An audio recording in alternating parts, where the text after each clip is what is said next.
तो अगर आपने जी स्पेयर की हेल्प से अपना कोई बेस मैश इस तरह का बना लिया है और अब आप अगर इस पर स्कल्प्ट करना चाहते हैं तो उसके लिए आपको ई प्रेस करना पड़ेगा, तो आपका मॉडल कुछ इस तरह का हो जाएगा। तो आप देख सकते हैं इसके पॉली लूप्स किस तरह से जा रहे हैं। और अगर आप फिर से अपने मॉडल पे ए प्रेस करेंगे तो आप फिर से जी स्पेयर पे आ जाएंगे और आप फिर से अपने मॉडल को इस तरह से एडिट कर सकते हैं। और अगर आप फिर से ए प्रेस करेंगे तो आप फिर से इस मोड में आ जाएंगे और आपको अपना मॉडल इस तरह का दिखाई देगा।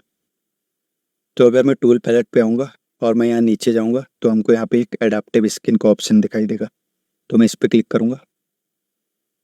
तो जब भी मैं यहाँ पर ए प्रेस कर रहा हूँ तो हमारा यहाँ पर प्रीव्यू ऑन हो जा रहा है। तो अगर मैं ए प्रेस करूँगा तो ये फिर से ऑफ हो जाएगा। तो मैं फिर से ए प्रेस कर रहा हूँ और अब हम इन ऑप्शंस के बारे में देखेंगे। तो अगर मैं डेंसिटी को चेंज करूँगा, फॉर एग्जांपल मैंने इसको 1 कर दिया, तो आप देख सकते हैं हमारे मॉडल पे कुछ चेंजेस हुआ।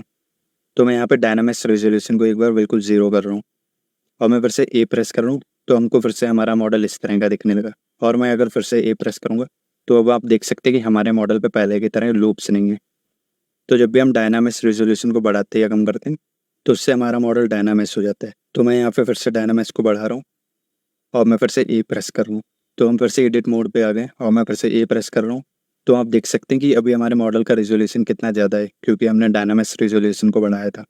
तो मैं इसको फिर से 0 कर रहा हूँ और मैं फिर से ए प्रेस कर रहा हूँ और मैं एक बार फिर से ए प्रेस कर रहा हूँ, तो हमको हमारा मॉडल कुछ इस तरह का दिखने लगा।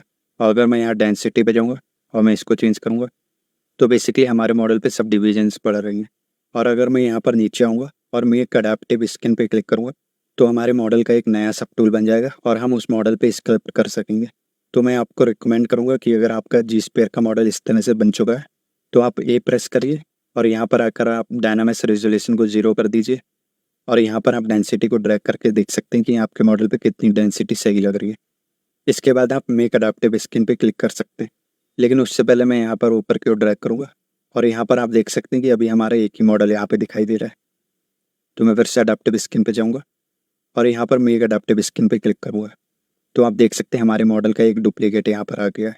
तो अगर मैं इसी मॉडल पे ए प्रेस करूँगा तो हम वापस से जी स्पेयर पे जा सकते हैं और इसको फिर से एडिट कर सकते हैं और फिर से ए प्रेस करके यहाँ पर मेक अडेप्टिव स्किन पे क्लिक कर सकते हैं। और अगर मैं फिर से यहाँ ऊपर आऊँगा और यहाँ पर हमारा जो डुप्लीकेट क्रिएट हुआ था उस पर अगर मैं क्लिक करूँगा और ए प्रेस करूँगा तो यहाँ पर हमारा कोई चेंज नहीं हो रहा, क्योंकि ये वो मॉडल है जो हमने मेक अडेप्टिव स्किन पे क्लिक करके बनाया था। तो अगर आप जियोमेट्री टैब में जाएंगे तो आप देख सकते हैं कि यहाँ पे 3 डिवीजन्स है, क्योंकि हमने मेक अडेप्टिव स्किन पे क्लिक करने से पहले अपने मॉडल को डेंसिटी दी थी। तो यहाँ से आप सिलेक्ट करके किसी भी डिवीजन पे जा सकते हैं और अगर आप चाहें तो यहाँ पे डिवाइड करके अपने मॉडल पे और डिवीजन्स बढ़ा सकते हैं। तो मैं यहाँ से पॉलीफ्रेम्स को बंद कर रहा हूँ और अब आप अगर चाहें तो अपने मॉडल पे स्कल्प्ट कर सकते हैं। तो आपका मॉडल स्कल्प्ट के लिए अब रेडी है। आई होप आपको जी स्पेस के बारे में कुछ नॉलेज मिली होगी। तो इस वीडियो में इतना ही रखते हैं।